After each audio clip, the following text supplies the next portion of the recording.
nó ít trồng phong yêu sợ đời nó lúc nó cũng cho quan niệm thế cho mình một sợ đời cái muốn nó mặc kiêng nó cột tỏ là lúc và mặc kiêng cột tỏ qua cột tỏ và nắm nhọn tỏ là sáng đầu nó nè ít trồng phong yêu sợ đời họ chầu chầu cũng thiết cho mình nhiều cái sợ đời muốn nó mặc kiêng xe họ cũng có lỏng để thế lỡ và mặc kiêng cũng có ta mình chả nữa để cái sợ châu sợ đời cái một sai nữa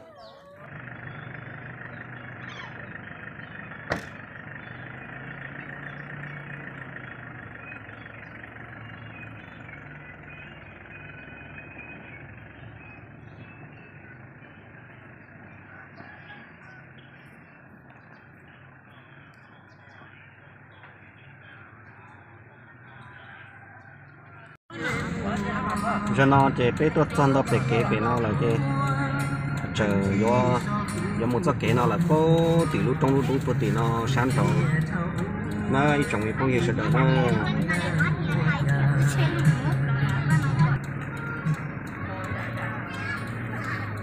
sao bé kế nó chế chờ mới gió ở bên đèn tàu mà còn dâu cho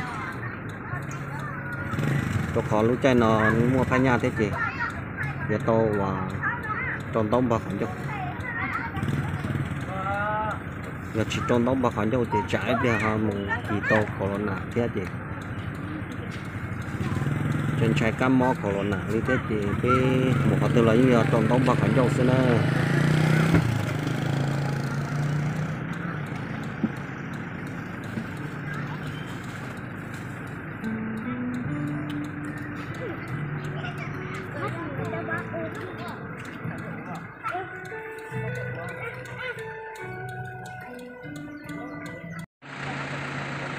nó tới tuột con tua một cái chùa là nè cái chùa và một con nó có cái chùa không hàng nữa đó tao nó nữa cho qua đi là tuổi con hai già đi là tuổi con hai già ui lấy na copia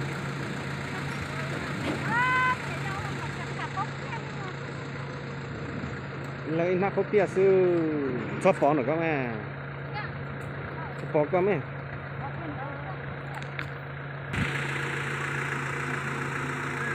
cái là cái nào là như phủ luôn như cá chi như kiêng như chỉ út chỉ lo từ luôn xem nó ít chẳng không nhiều chuyện đó tôi biết cho để đưa ra một kiêng là ít nha và nó tới một con nơi một vật cái nó sẽ thì nó muốn tao một cái nó ít chẳng không nhiều chuyện đó cho nó bây giờ một tô họ nó tô là phun trà nữa họ nó tô lấy hàng là phun trà và nếu mà mặc kiêng đã cứ cho chị tế hàng rồi chứ cứ cho chị tế hàng rồi chứ thì tôi ở một ít tiền nó tôi ở phút sau là họ nó lấy hàng nó trong cá thì một tô chỉ nắm nhọn thì bóc phạm rồi của khu này một họ nó tô tô đã nó tìm tập phun trà lúc họ có lo mà thằng nó là nó ít chẳng tư sẽ được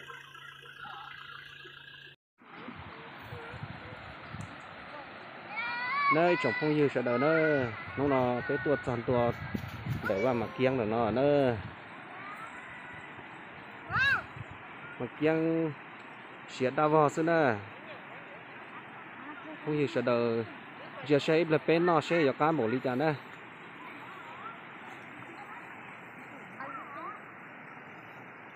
này tôi nó nọ vậy tôi hai đi tôi cột xe cơ để xin tôi trồng à đó chưa tao nó không là không cả liền cột xe cơ để xin nó mà đây cái xe này thì nó đây không đi kia nữa đau vào bên nó xưa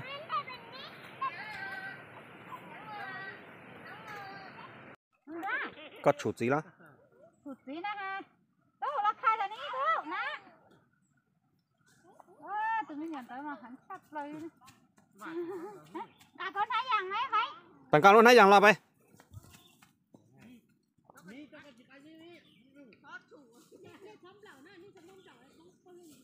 rồi nó lúc tôi chủ nó nở xưa cao thấy rằng là đó là nó cái mấy chủ cho cái cây chữ cá nè lo tận á chủ cho nó lo xấu sự Ở đây lúc này tao chụp cá nè ở chế đó là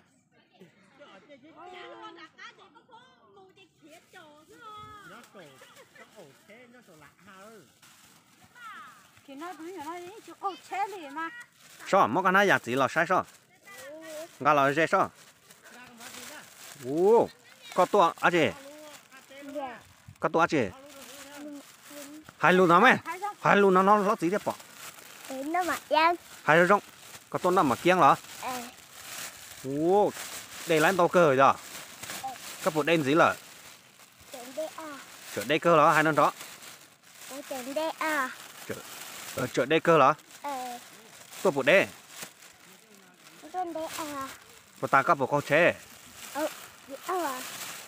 chứ con thì con nón đùa bây giờ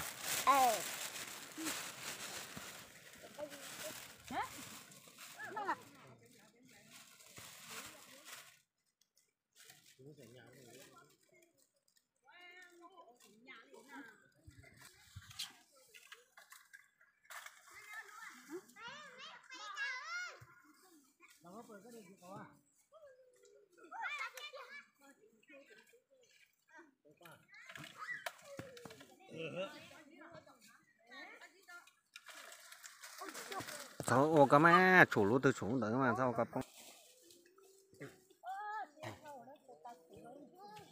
sắp có rồi nó được tiếp bỏ cái rồi lo như nào nó thì có tiếp bỏ cái rồi kia lo nào nó sắp có rồi nữa lo nào nó lo như nó có tiếp lấy tiếp bỏ cái lo như nào lấy tiếp bỏ cái này không nó không ăn á chủ gì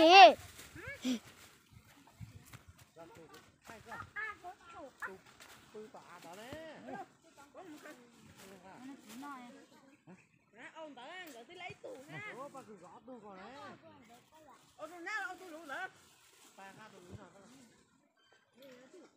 Đậu nó chỗ no thay cái cũng nè không đâu thôi đấy ở đây nó lụt chỉ nữa đi vào tàu tiếp theo đi đi trồng thuê chỗ đấy nó chưa sẵn nó là tuần nữa thì chỉ trồng tàu kia thôi ta ta ư giờ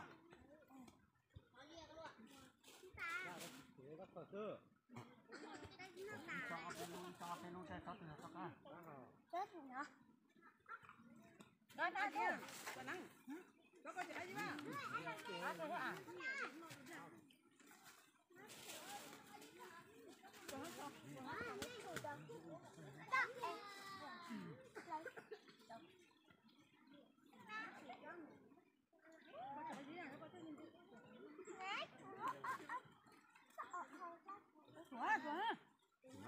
chỗ nó lọt nữa có chủ đi có cá phóng vào tờ này đây tàu hồ lúc có tớ mà theo chụp tờ có chủ đi có cái sai cái lái được không tờ bây giờ miếng ra sẽ à có chủ đó các một khờ bể thôi một khờ bể nó chủ đó có khờ tàu hồ lúc này này đó có chủ đi có này một chai hồ lúc nào này tàu hồ lúc nào này là tàu lúc nào tàu nó có tụ cá kiểu để cho một cho bể lúc ha trong bị bể lúc ha bị bể lúc ha nhớ đến cha nó lấy cái bỏ con nó đâu cái mặt đâu mỗi mỏ nữa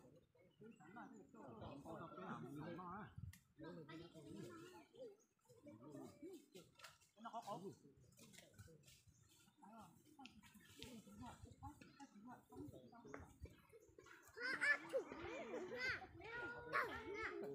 tăng cả lẻ ít ra nó kia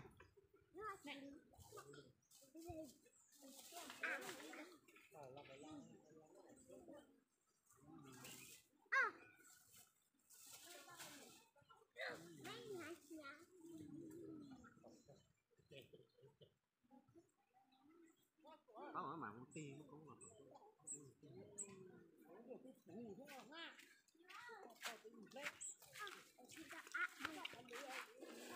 tí số tí tổ tu tê này có tí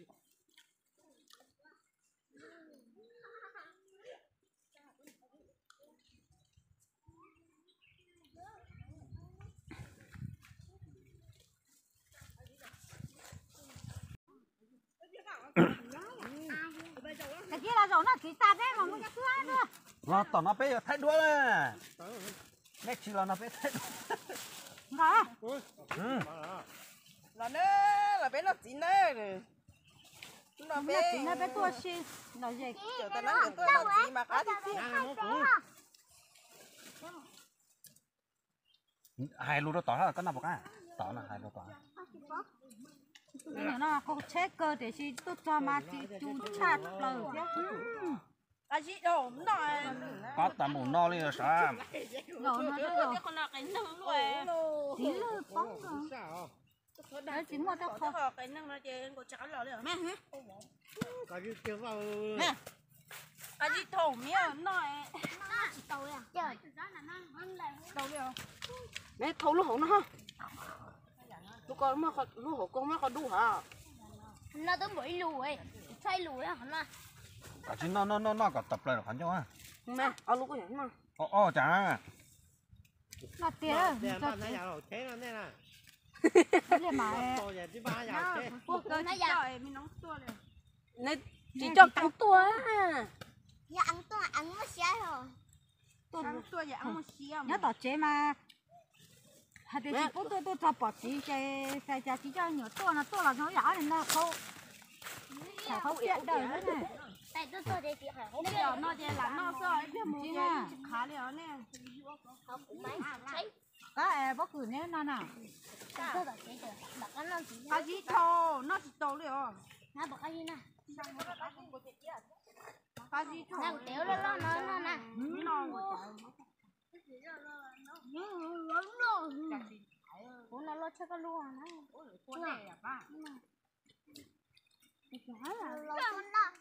Nó về tôi coi. Tôi thành thế tôi cá thế tiền ô bên chỉ thâu tài chính ngữ làm phòng cái nè cái chỉ hay cả thô là phụ sa là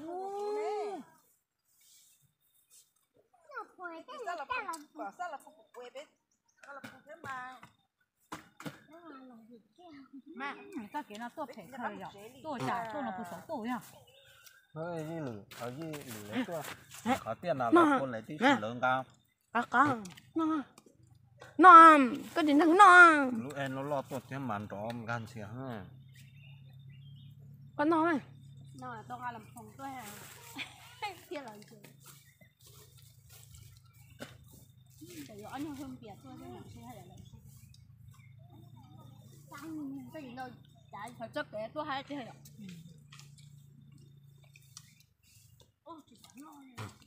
mình nhớ đấy chọn thôi ạ nhưng nhớ dễ tổn chế tôi kể nó có trên đâu kể trong chờ được cái gió tuột thì không nó vô nói khó thôi rồi mà chưa chuẩn mua nó chuẩn được cho chị cho không chỉ chuẩn lệ được các ăn rồi được ăn chơi chắc ở trong nó không nó chỉ tao lên mía Nó chuột chơi còn lại rồi. sống đâu đi nó nó có hay không nó từ chủ được xong chọc không chỉ cho bóng chỉ chủ đi nên bóng thôi thì tôi còn cho cá ăn cá chỉ phải lo đi hả đấy thì cho cá của tôi luôn nó có cái chủ ai lúc từ lúc cái gì nó chỉ tàu ấy à Thứ. cái có chủ ai lúc men thì chỉ cá thôi Mấy cái chó bẹp bẹp đúng không? còn cho cái gì hả thấy cũng ăn rồi nè một ta phải nói chỉ mà chỉ chủ thì Wow, mẹ. Mấy cái chó bẹp á. ai ở đâu ta nói với cha nó ta à này ta cũng lại để cho nên chỉ mới cho tao nó khởi đối khỏi cho nó chiến nó chia chỗ chúng con cầm chế vào ta biết thử nó nó sẽ nè chỉ một vài đây chỉ đen Đấy thì đây bánh nhật nè. cho nên nó bánh nhiều có hay nào bây giờ cha mình ngủ không phải đâu cho nhiều tôi cho tôi dùng cái này dùng tiếng xã tôi cá Nước con tỉa chứ con. mốt lưu thế cho mình tút để che sẽ khởi cho nó lư nó non hả tút để à cá tê tê lên đấy trong phong giờ đỡ Cho cái chưa cho tới tút tút luôn. cá được tới nhìn chắc cá Tới tút tút cho cái. tôi sẽ tông thay chỉ lái liền họ ta lâu lúc đẹp phủ thế nào ô mình thấy lớn cứ đang ănแต่ก่อนล้างเครื่องของนะ เขาคือล้างตาเขาเลย để có tí tổล้างđể Nó láng tả thì đã thay lại mò. Đỡ chỉ tờ tổng lông nè mất được không tiền chỉ có ha Ở đây cho nó Một. tua vào. Ít cho hậu lử tở á. lửa lên thay chỉ lái liền lửa lên Nó đồ gì? Lý sẽ cho nó tơ ấy. Cho bên nào.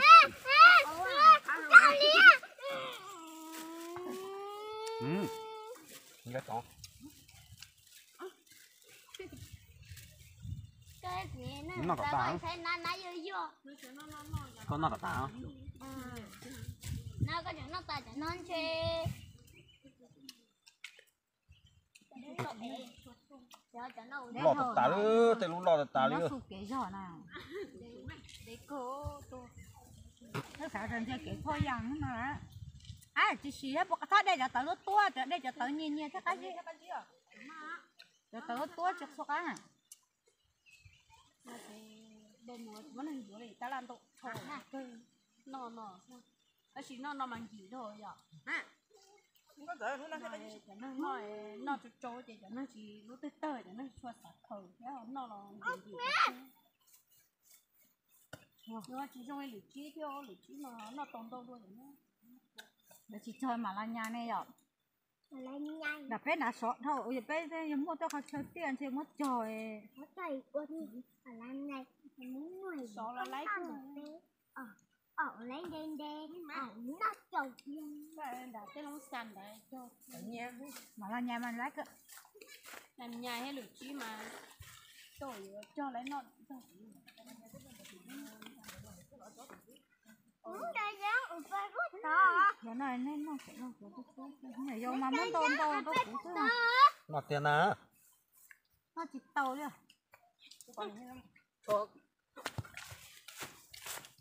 tôi đi Ai, Nó cái chỉ nhọ.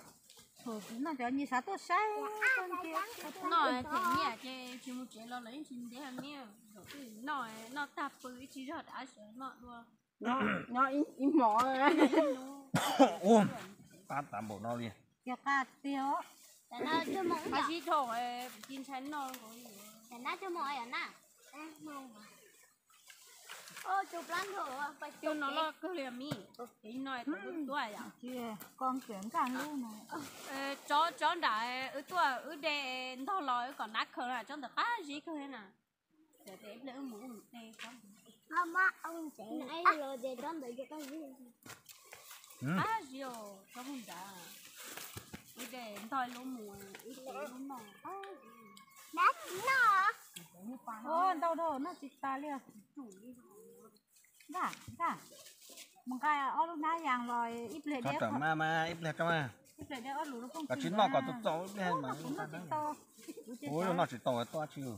nó bảo ta bếp lỗ lũ à nhá lô Nó phát tàu liền. Bếp lỗ lũ trên bụng, nó giang nó chảo nó đó. tao bếp đó luôn đó anh hai đứa cái nó này hai nó bảo ta bếp lũ nó chỉ là nó chỉ ta y lũ rồi chẳng là những cái nó chắp bếp lũ có nhiều nó nó chắp bếp lũ mua đi lia cơ nào tết chơi này không bảo ai tôi đua thôi đứa này ai à đứa tình nha Non chia to hai tua luôn. có ha vớt cả của luôn này là sao Để im đây. Nó chỉ ở đó đó. Nó chỉ. Nó chỉ ở nán nó. Cá cái. xem lại Không là nó cá. chơi uy chỉ của hai nó cho con tôi chỉ nó bỏ đi nữa cho con tôi chỉ tôi nó bú bể luôn té bú tổng tôi té Vô ta mình nó là nè. Mình là chỉ cổ vô. tua nó bé chỉ tua nó bé À ta mình nó là chơi cho nên tụp đỡ bỏ. chỉ tua nó bé hơn Chỉ tuổi nhất bé mà chỉ tuổi đây. Tôi không có đấy. để tao em tắt mẹ Đây lo là nó. Ngon thật no. Đó đấy. Đó đây là tầng nào. Đây là tầng của tên của nó. tay trông thô thủ chỉ đó lo còn tôi lù cho Nó tiền là rủng nó tại sao nó. nè chồng lù Tôi muốn lo mà nó thép qua. nè Cả chứ nó còn cho nó to hộp lá thì mà muốn luôn à. Nó là có cho cháu chỉ chơi chơi món tủa ta thôi. nó lúc đi chỉ về con mẹ làm một chế nữa bố làm vậy mà lon của em một bố này ba nào mà có tiền thì thằng nó cho trâu ná của bọn tôi là tuổi sẽ khải na sợ họ họ mặc thẻ ổn vô phải đâu qua đi chưa khổ đó phía này cho khó biết cơ ngay ở ông này nó tao nó để chúng nó ở bên kia ít thì cho ít thì mà bây giờ chuyện mà này sáng nọ nó tại chỗ nó chỉ trâu Tên bạn lo là tài ư. chỉ có sẵn nhà đúng không giờ cũng có sản nhà không à nó bên có một đây nhà ha hay đó nó được no lo hai đứa đâu nó có một sẵn nhà thế nên nhé ở tao nhau người hay chỉ lùa bên nó mặc kéo à Cá tê tê đi. cho đánh đủ à để cho anh tôi thế có sợ nó mặc kéo mà chẳng như thế tôi giờ này phố này chỉ dùng đi phố lắm mà Rồi phút tờ đó. để nhóm vàng nhớ là dằn nó mi có chỗ có chủ sữa rồi tôi có tôi cho mình mi sữa tao cái phố luôn có chỗ nói mẹ ai đầm nói có chỗ nói cho khó nữa ơi anh làm mà em nữa tiêu nó chỉ ai nữa Cá tê tê. à cái kia nó hàng cái à ông cái bá chứ cái kia à cái bá cái là có đấy bà à Đầu tê tê đó, còn nó thông bờ là phút tờ. Nè, cái bá nó sao giờ ta trả lại ở ý hệ ta tờ nữa. Đầu tê tê bố tỏ thông bờ được phun trả lại nữa. Bởi lưng giờ chỉ tàn thôi. mấy chỗ con mấy chả cá hết rồi có nè cái gì đâu nó chỗ gì mấy chỗ mê rồi có cái gì nữa cũng lên xít ta đi à lên xít ta đi đấy nó chỉ tàu đi theo nhôm xí đam luôn tôi rồi Lại sẽ ta đi ư. cái gì cái gì nữa ta chị ta âu tôi ba nè nó chỉ tôi chua chứ Không chỉ tông khờ đây ư. Tốt đó.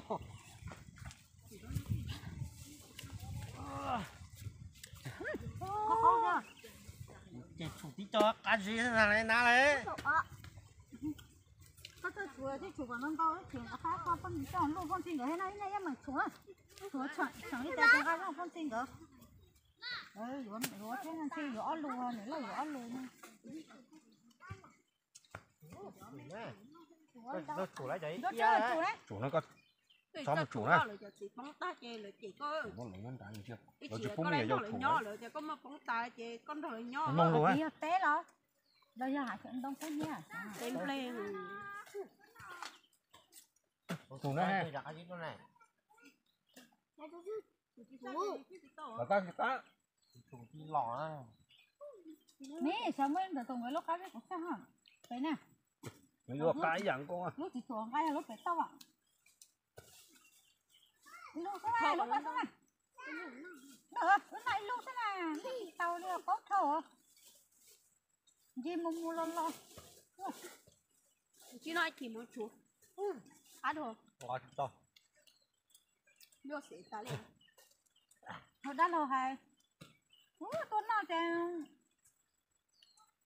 cái gì xuống nào là mất hẳn nha mùng non mùng đấy là xuống mẹ nói là bác đến non khó khó nghe vô sẽ sát tôi bỏ nó Nhanh. Cái gì không to to.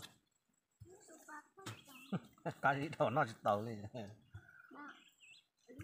sợ nó tổ sang cái sợ đó là nó chỉ tàu đi hả nè tìm đại lọ rồi mấy túi à rồi xem đánh lọ thổ ở nhô giá sẽ tàu cái gì nó nè Cái nó lỏng nó. Vẫn nó còn tàn nó non mà. ua chả cắm ạ Phân luôn nữa nó chứ. Đâu tê tê chứ. Chẳng nên mà tế phân luôn nó chỉ nó có ta ư. nó cái này cho té trộn ra té cú à Cô chá cả không rồi nè. giờ có lẽ pan cho có lúc nó không à Tết chị về hai mươi Tết. Rồi nó có thứ. Nó được cái lăng. không đấy.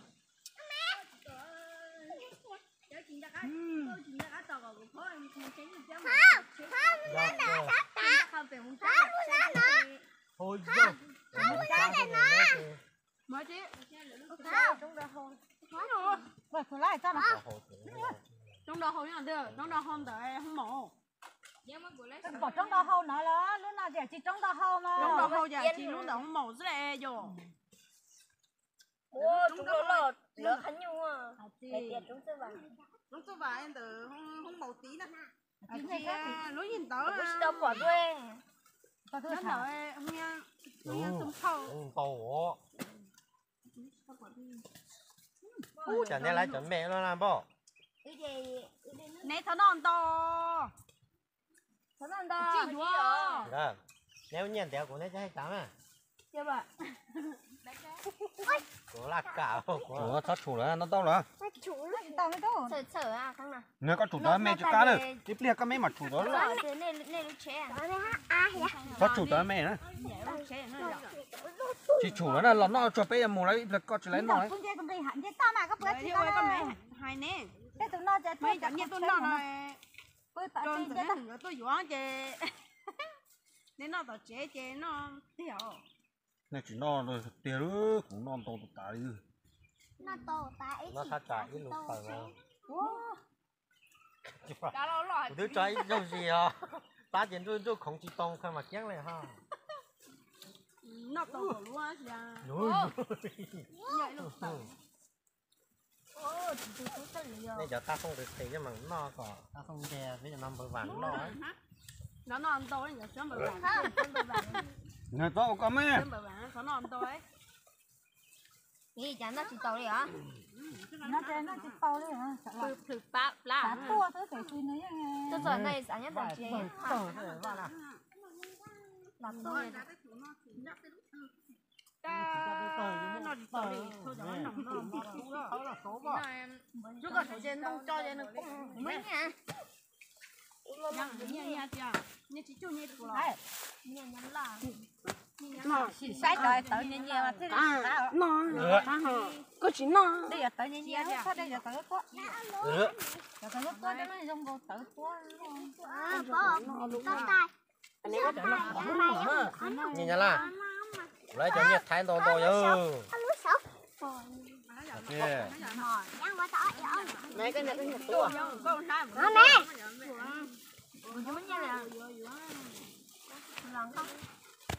không chủ lại ăn Nhiệt sao cho nó không ạ? Đó là cá một con chốt ta. cho nó giảm nhiều tôi Cho bây giờ tôi nó cho muốn muốn chế chế. Cho tôi. có chế à Cô.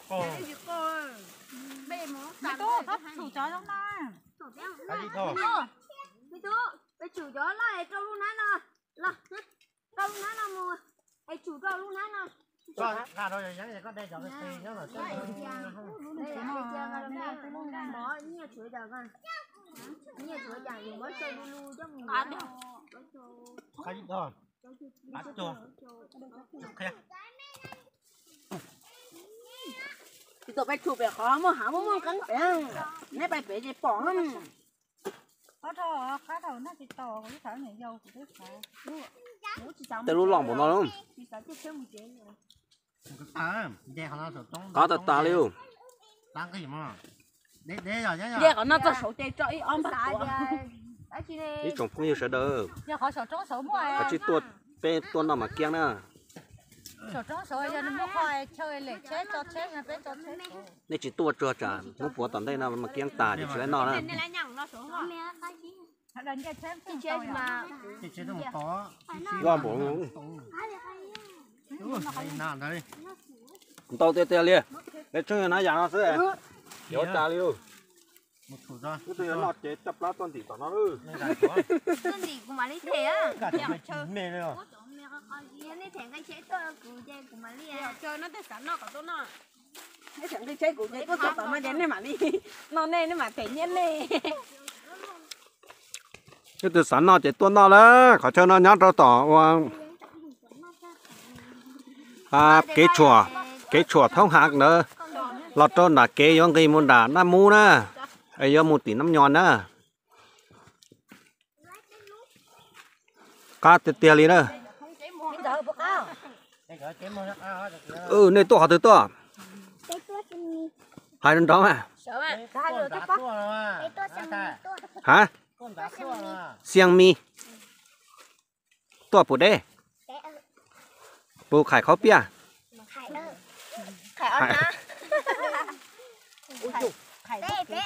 tôi nó mà chụp chuyện hả tài á hộp bia tôi mua hồi lớn à ô chẳng nó có cái gì cơ lỡ nhớ tao chế chỉ cho em một hộp bia tôi một hộp bia bé tu rồi sao là nó chủ yếu lồng cô nữa ta tỏ nó to lồng cô ta sườn chay nó to lúc từว่าสนใจนะเจนเตานะ mà đi mua lấy tờ cá đấy nó đến tên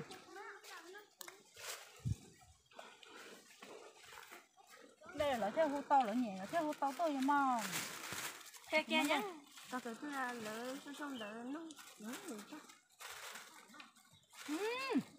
hấp cả lời cho nhớ cả nhá đấy nó vậy tụi cho thầy có nó không to mấy cái cọng nhang á con nè mấy kia tụi mới được mấy kia tao còn sát tao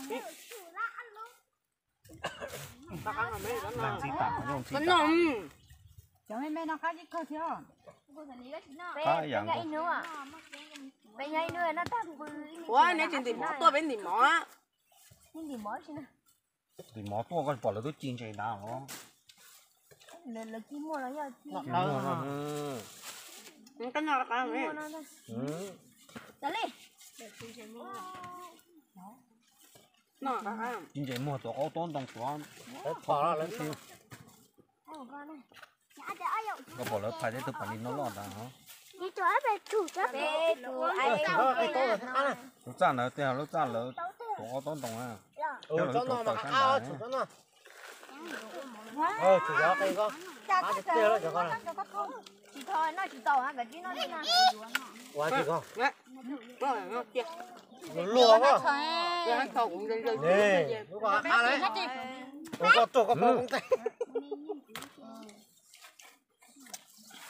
nhớ nó một cục cỏ này bạn thế này bạn cứ đi ra đâu á cỏ bây giờ là muốn nói đi chốt trong mà nhớ tàu tôi đây không có tiêu rồi rồi bé cho là bé muốn xin á nè giờ YouTube chuyện chơi nè mới cho nhiều bạn thế này mà cứ nó để cho con một con ô thế chờ anh viện tỏ tôi cho trong tiêu thì trong sắp rồi có mồ lúc mà cái gì á thuê nhiều bạn thế lỡ bay nói nó còn tôi đây không có tiêu học hơn nữa trong viện thì cho trong tiêu thì trong sắp rồi ta thủ đó lò cho mấy chẳng cá đua chứ hả mấy nó chẳng cái cá mấy ốc đó nhỏ tên lú sao rồi mẹ mới cho có thế nhỏ nó lọt con tàu trâu đấy dính này nhiều cháu lò qua đây cho mẹ của của mẹ cho mẹ à cho mẹ nó hết à lúc có chỉ đúng nó đừng đừng đừng lấy nào thế đúng đó chọc bắt phải cái chú lấy nó gì hả cái tàu á còn thò cho nó rồi sát chủ là tôi nói kia nè tôi nói tại anh chị lúc tôi chia cái gì không phải chia nó mẹ hề nè sao cái chia cái không mà thấy nha giải thay à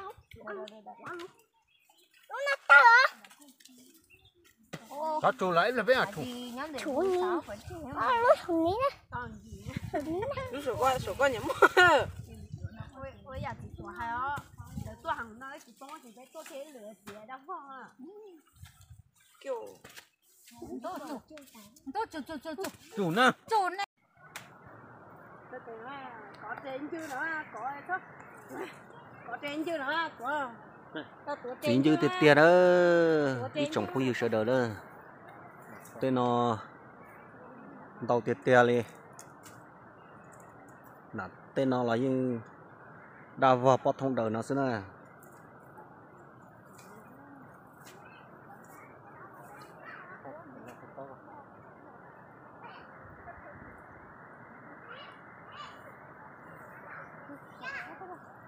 ơi thay to chia ra đâu phải to tan mua thay to thì à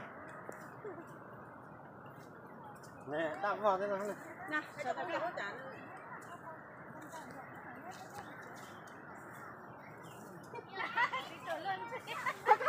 con luôn rồi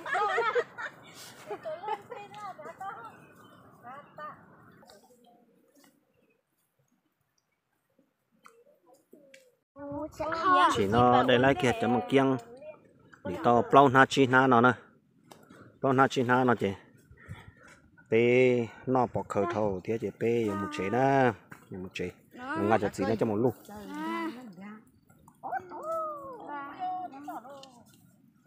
nó một lúc chị bài po đã nó nè chế nhau po hẳn nó bé chị chế po hẳn này bé ta cao po hẳn nó chỉ lúc gì po hẳn nó nè ít chồng po hẳn đỡ chỉ nó và bé nó trâu là chế đây lại ít cho nó rồi nè chế cho lúc kia luôn là nó luôn là nó bây giờ một chế nè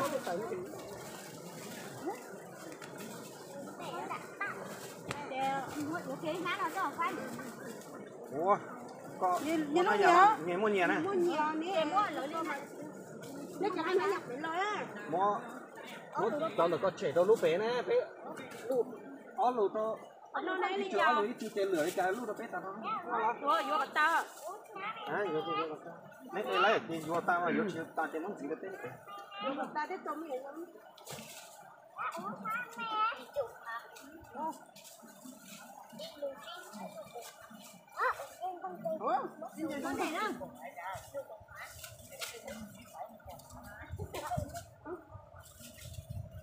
này đó cái kia còn thử khổng đây rồi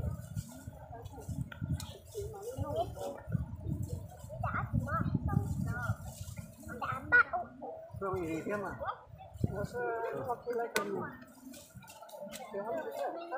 chế con cái làm gì chế gì cũng đi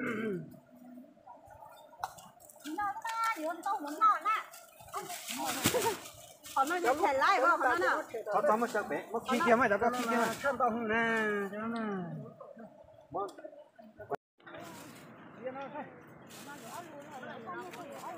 alo sao kìa alo sao kìa chế cho nó cháu alo nó còn alo bây giờ alo ta cho nó chết rồi kìa chết đi chứ alo một con không mà nó đi rồi ăn đi không rồi cái này ơi ai chụp cái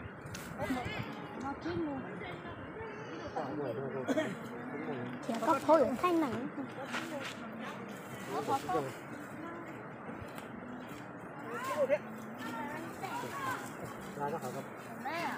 cho lúc ta thấy như ta trên ta cho ta chết rồi ủa mày cho chí lụt thở mày ơi ô cha trong luôn rồi ai nó cưa đi con à mẹ có vụ của tao con mẹ tôi chụp hả nhắn rồi nè nhắn rồi chơi gì có lắm rồi nhà đây đây nè nuôi chúa nuôi đây lo luôn con đó tỏ ủa còn sao đây cái gì nhà ca một bắt đầu là gì anh này không sầu bắt đầu lâu luôn kiếm thôi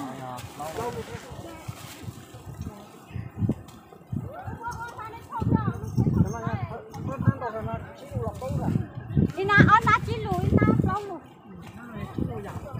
quá rồi rồi ở na chỉ lùi na lâu luôn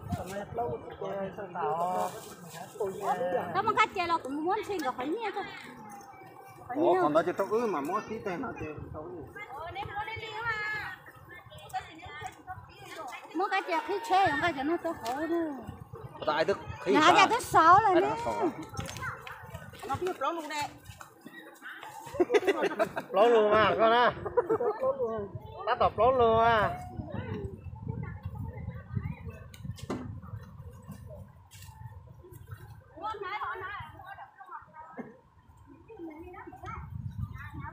mẹ cái này có chùm kia chỉ là thở về phúng ta mẹ ơi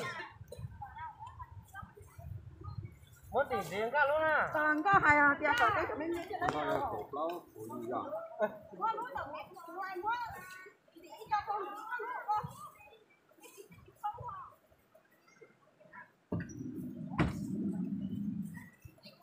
con nào gan là chết à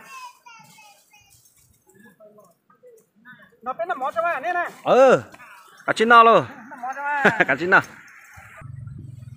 cho nó bé nó chỉ cho rồi chứ bé và họ tì tất cả là một chế là nó ít trong không sợ nó thì đứa này lười rau nhà lười từ hạt sản nó là hậu sản tông là cho cụ là nhà lò cụ mà đi cho bé tôi nó đó bé tôi lúc chế nó cho em nhiều dầu chứ trong thì bé đi lần vừa to lâu chí luôn cổ tử luôn cho một nó tỏ chế thế nó ít trong không sợ đời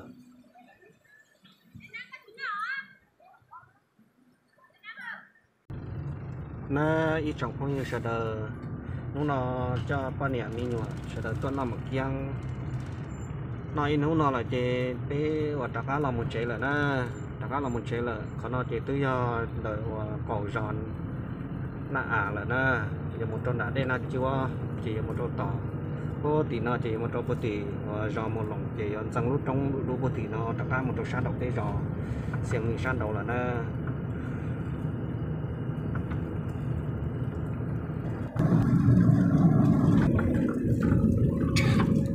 còn nó lọt cho kia tờ cổ giò một lồng là trên là ta tỏ kho kế trên để bơi lù lên nó nữa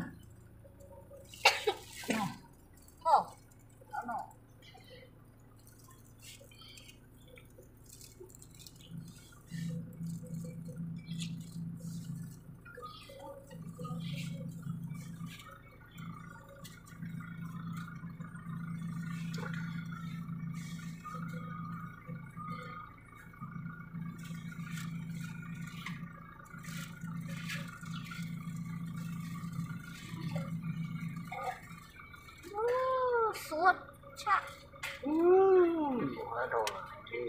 tu nế chế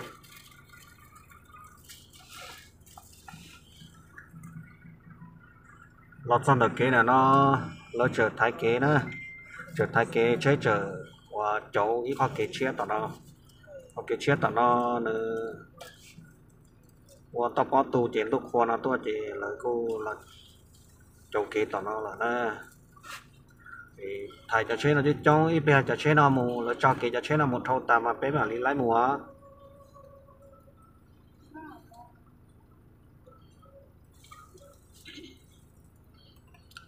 chà chỉ nó tệ gì thôi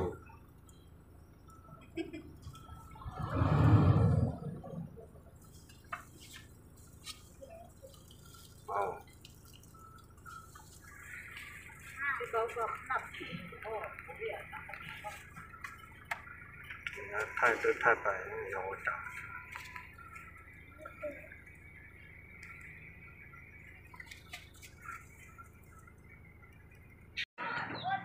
giờ nó chắc cá là trong đuôi chế đấy trong đuôi chế tờ rồi nó lo rồi sát tờ rồi lên cái một bó tờ thông kia nhé vậy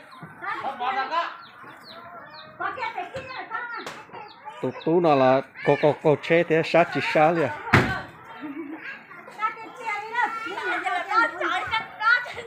có sát cái mẹ đó chơi rồi đó chơi rồi ý rồi